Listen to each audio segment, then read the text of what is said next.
Irinjalakuda town corporative ബാങ്കിന്റെ സാമ്പത്തിക ഇടപാടുകൾ 6 മാസത്തേക്ക് മരവിപ്പിച്ചത് മാസങ്ങൾക്ക് മുമ്പ് റിസർവ് ബാങ്ക് നൽകിയ നിർദ്ദേശങ്ങൾ പാലിക്കാത്തതുകൊണ്ട് കെപിസിസി മുൻ ജനറൽ സെക്രട്ടറി എം.പി. ജാക്സൺ ചെയർമാനായ ബാങ്കിൽ കടുത്ത സാമ്പത്തിക നിയന്ത്രണങ്ങൾ കൊണ്ടുവരണമെന്ന് 4 മാസങ്ങൾക്ക് മുമ്പ് റിസർവ് ബാങ്ക് നിർദ്ദേശിച്ചിരുന്നു. കോൺഗ്രസ് നിയന്ത്രണത്തിലുള്ള ഇരിങ്ങാലക്കുട ടൗൺ കോഓപ്പറേറ്റീവ് ബാങ്കിൽ 2025 ജൂലൈ 30 മുതൽ 6 മാസത്തേക്കാണ് റിസർവ് ബാങ്ക് കർശന നിയന്ത്രണങ്ങൾ ഏർപ്പെടുത്തിയിരിക്കുന്നത്. നിയന്ത്രണ കാലയളവിൽ നിക്ഷേപകർക്ക് 10,000 രൂപ മാത്രമേ പിൻവലിക്കാൻ സാധിക്കുകയുള്ളൂ. വായ്പകൾ നൽകുകയോ പുതുക്കുകയോ ചെയ്യാൻ ഈ സമയത്ത് സാധിക്കില്ല.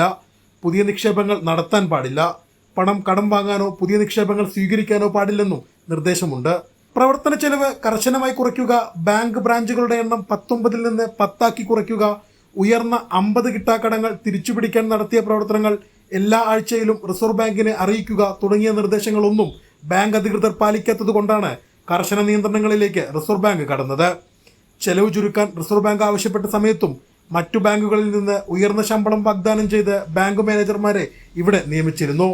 റിസർവ് ബാങ്കിന്റെ നിയന്ത്രണങ്ങൾ നിലവിൽ വന്നതോടെ ഇരിങ്ങാലക്കുട ടൗൺ കോഓപ്പറേറ്റീവ് ബാങ്കിന്റെ ATM, ഇന്റർനെറ്റ് ബാങ്കിംഗ് സേവനങ്ങളും തടസ്സപ്പെട്ടിട്ടുണ്ട്. റിസർവ് ബാങ്കിന്റെ നിർദ്ദേശങ്ങളെല്ലാം കാറ്റിൽ പറത്തിയുള്ള പ്രവർത്തനമാണ് ബാങ്കിന്റെ ഈ പ്രതിസന്ധിക്ക് കാരണമെന്ന് വ്യക്തം. കൈരളി ന്യൂസ്, തൃശൂർ.